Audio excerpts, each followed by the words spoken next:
On August the 21st, the US Bureau of Labor Statistics released a report that revised the number of jobs downward by 818,000. This shook financial markets and surprised many. Today I will explain this report, why it happened, and what impact it will have. Okay, so let's take a closer look. This revision is to the number of jobs created in the 12 months leading up to March of 2024. So, the revision of 818,000 means that the average monthly jobs growth was revised downward by roughly 68,000 jobs, or from 242,000 to 174,000. Okay, first of all, how bad is this? Well, if we look at the new level in a historical context, it actually doesn't seem all that bad. The revised number is still significantly higher than the average between 1939 and 2020. So, to be clear, this is not a time to panic. The jobs market went from doing surprisingly well to just unsurprisingly well, just quite normal. One interesting question that comes from this is why? Why were they off by so much? This was the biggest revision since 2009, and even then, the revision was only slightly larger. First of all, I do want to clear up some claims that have been made that this was a ploy by the Biden administration to cover up a poor economy. Assuming this is true, it would have been a hilariously bad plot to temporarily conceal a poor jobs market and then release the true, disappointing numbers right before the election. This report was not a surprise. It happens at the same time every year, and it just makes no sense for them to have temporarily manipulated the numbers as they stand to gain nothing. The true numbers would have always been released right before the election, and they knew that. Okay, now that that's out of the way, let's look at some real reasons why this might have actually happened.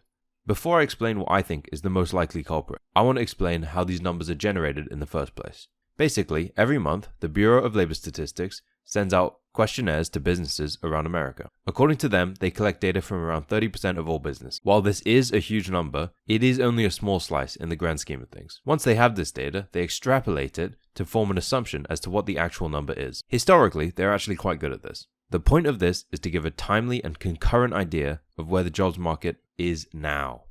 When it comes to the revision, the Bureau then turns to state unemployment insurance records. Nearly all employers are required to file this.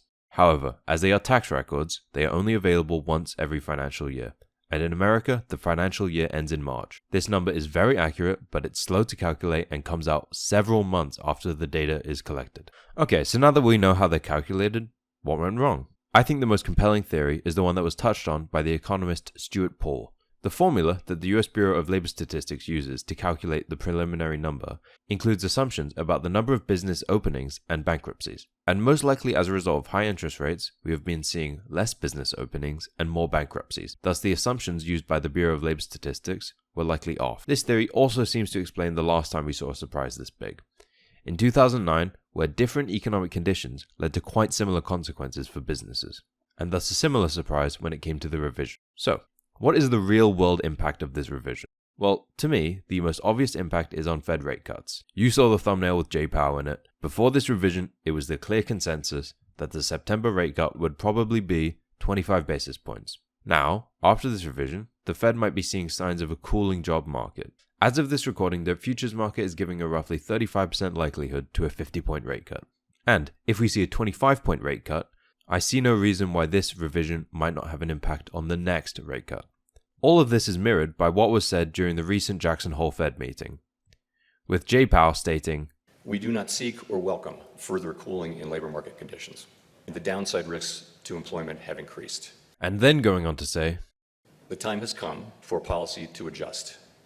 The direction of travel is clear, and the timing and pace of rate cuts will depend on incoming data, the evolving outlook, and the balance of risks." With these two sentences, he is all but confirming some sort of rate cut in September. He is also hinting that a large factor in their decision was the cooling jobs market, and thus, by the same token, the recent jobs market revision. If you like this video, feel free to subscribe, there is more coming. If you are interested, all the graphs and data used in this video will be in the links below. Thank you for watching and have a nice day.